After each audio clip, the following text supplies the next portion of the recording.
What do we mean by economic development? It's really easy to use public money to move activity. So that's the University of North Park TIF.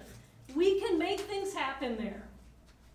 But if we're just shifting where activity happens, that is not economic development in the sense of, building our muscles and making the community better.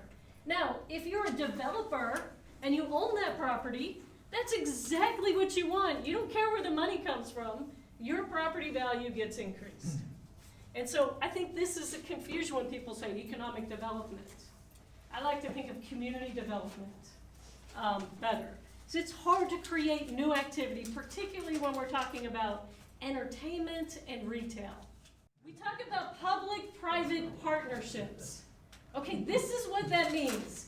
The public puts in money up front, takes the risk that the trickle down that they get out of whatever happens will actually help boost the budget. This is public-private partnership. Landowners, developers, they get subsidies, either through public infrastructure or maybe just money to put in the main event. They get money to do commercial activities on private property, and the community gets the payback if more activity happens in the community as a whole, and if tax revenues get improved by doing that. So I think we need to be aware about it's usually privatizing the rewards and publicizing, making public the risk. Because the public money is up front, and there's no guarantee that the private money will come or that you'll get how much of that you'll get. So I think when we talk about public-private partnerships, there are good ones and there are bad ones. Unfortunately, the vast majority of the ones I see are not win-win. But we can make them that way. It's definitely possible. Okay. Now, TIF is a way to prop up development in a particular area. I just wanted to show you the classic graph of TIF in case anybody doesn't understand. Hopefully, I've been trying to educate everybody in town about tax increment financing, but we'll give it a try. So what happens is you have an area, say the University of North Park, and you plan to have some private development. OU Foundation owns most of that land. And they want their value to go up. And they want to capture some of the increase in value to pay for public spending on public and private infrastructure. So, before the TIF, nothing really is happening. You freeze that baseline. You don't have to freeze it, but almost all TIFs actually freeze it. And then something happens there, and the growth in tax revenues, it could be property taxes, it could be sales taxes, it could be both. The difference between where it was when you started and where it grew, that's called the increment. It's the incremental growth over some baseline. And the increment then is used to fund the costs of capital and infrastructure, these upfront. You have to borrow money to put in the stuff, and then as property values go up and things happen, so you get sales taxes, you use that to pay off the debt. And the increment, some of it could be split between the original taxing jurisdictions, like the school and the city and the county and the library, or you could grab all of it so that those original taxing jurisdictions don't get any benefit in terms of taxes from that area until the thing is done. So in 25 years, if the arena TIF goes through, the school district will get some property tax increases from what happened there. But for the 25 years that this thing goes on, they don't get any benefit. But they still have to service students there.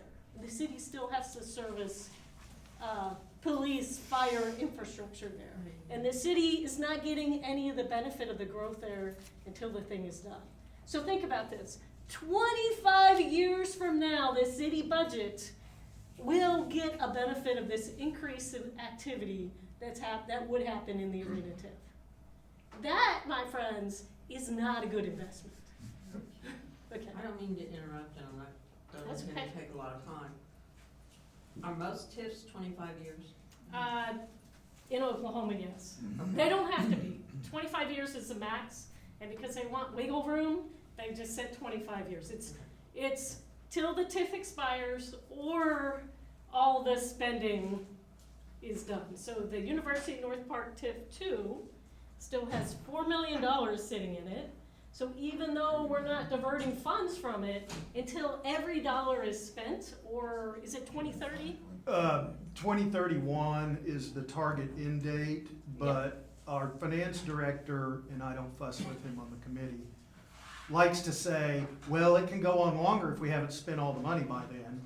But the idea is to I have don't all the think money that's true. spent by I know. The I know. legislature says 25 years it expires. And it actually says that 25 years, if there's money, it gets refunded. Yes? Is the city at risk? I assume they do bonds or something to get this money, if they're gonna put up money. Okay, so that's my next part down here. Okay. Why can't we just do bonds, general obligation bonds, have a vote? We're gonna have issue bonds, we're gonna pay them back. And, muni bonds, there's a very big thing. Well, there's two reasons. One, if you go through the TIF, the city budget is not accountable to that, just the TIF fund is, it's a trust. So that protects the city from default, sort of. And the other reason is you don't have to vote on a TIF. You can get around a vote. So is the city responsible? I think in most cases when you see TIFs default, the city then bails them out. Because they want the thing, we want the arena, we want the whatever. So in theory, Do they need a vote to bail them out?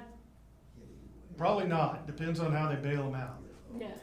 Cindy, I've got one more question. Yes. The slide before, you made a comment, maybe I misunderstood, that the landowners, developers, we do the TIF, we're not sure they're going to do their end?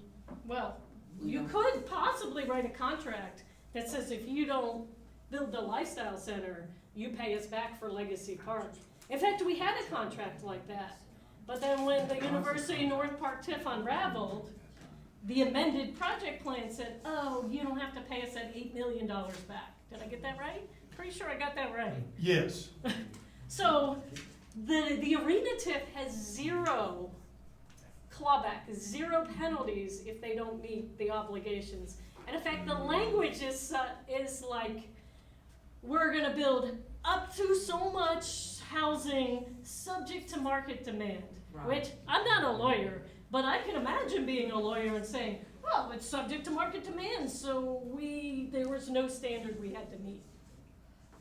I think that's where I've gotten muddled, is because the agreement has changed so many times that I'm not sure. Well, I was talking about the arena Well, TIF, yeah, and then the yeah, University of TIF, North the Park TIF stuff, had I'm a not sure clawback. where we are. You have to be able to enforce it, which means you have to be willing to go to court against OU Foundation. And our city attorney distinctly does not want to go to court because you never know what will happen. He's very risk adverse. Okay. Despite the fact that the Economic Development Act gives authority and deference to communities and municipal governments. But you gotta win in court, so Okay, it just sets up a lawsuit. thank you. Sure. Okay, so why TIF? Well, you can protect the city budget. It's only the TIF that's this increment that's caught up in paying back the debt. Why not a special purpose sales tax? That's how Oklahoma City is building their new Thunder Arena. You could have a designated new tax. Well, people don't like a tax increase, and you have to have a vote. So general obligation bonds and a designated tax, you have to have a public vote. So you can do everything in a TIF. I mean, you can't impose a new tax, but you can siphon off taxes that people voted on. You can issue bonds and take on long-term debt without a public vote. To me, that's the key difference, which is why developers like it and why, the public maybe shouldn't like it. So TIF makes bad economic development more likely. So this is just really, if you're gonna have a general obligation bond or a special purpose tax like we did Norman Forward, council has to put that to a vote of the people. And it's like stopping the train at the station. You let the public weigh in, is this worth what it's gonna cost us before you start putting wheels in motion? Now, council can create a tax increment finance authority, which is the NTIFA, you'll hear it called that, which is a trust, and then that trust can issue debt, which obligates future tax revenues. So it's not a tax increase, but you're taking future tax revenues that would have gone, that we voted on general fund tax rate in the past, and we're gonna take it and put it for particular purposes. So that only takes 5 city council members. In fact, every University of North Park vote has been passed by 5 members, including the arena. It limits public engagement and oversight. There's 2 public hearings, 2 weeks apart, and right before the first public hearing, you get this huge information dump. You get 100-page reports, you get 5, 6 reports, and all this stuff, but you have no time to process it. Now for me, I can process it pretty quickly because it's what I do in my day job, but not even quick enough. How can council process it? So I think that short sights oversight, I mean, it just cuts off oversight. You might have a mayor that doesn't even let you talk very long, or only lets so many people talk. So you can definitely cut off input, and then you're talking about stopping the train after it's in motion, which is a lot harder to do. So what we did was we had the voter referendum. If you don't like that, then you have to have a referendum, which you're allowed to do, to bring the item to a vote. So that's what we did with the arena TIF ordinance, the project plan. Our hugely successful referendum, Oklahomans for Responsible Economic Development, was an organization that really was organizing that activity. Got over 10,000 signatures in the very short time period. But of course that's a lot of time, it's a lot of energy, it's a lot of cost to voters and to citizens in the community. And then you have the legal challenges. So, I don't know if you remember, but the amended University of North Park plan, there was a referendum on that too. That also got enough signatures in a matter of like 20 days, but it did not survive a legal challenge. Of course, we didn't have Rob writing the jizz, so that's probably why, but you know, live and learn. You gotta survive legal challenges, and if you survive legal challenges, then you can get a vote on it. But in the meantime, what's happening? They can get an economic development agreement and project plans, and they're getting the wheels in motion like it's a done deal before the public had a chance to weigh in.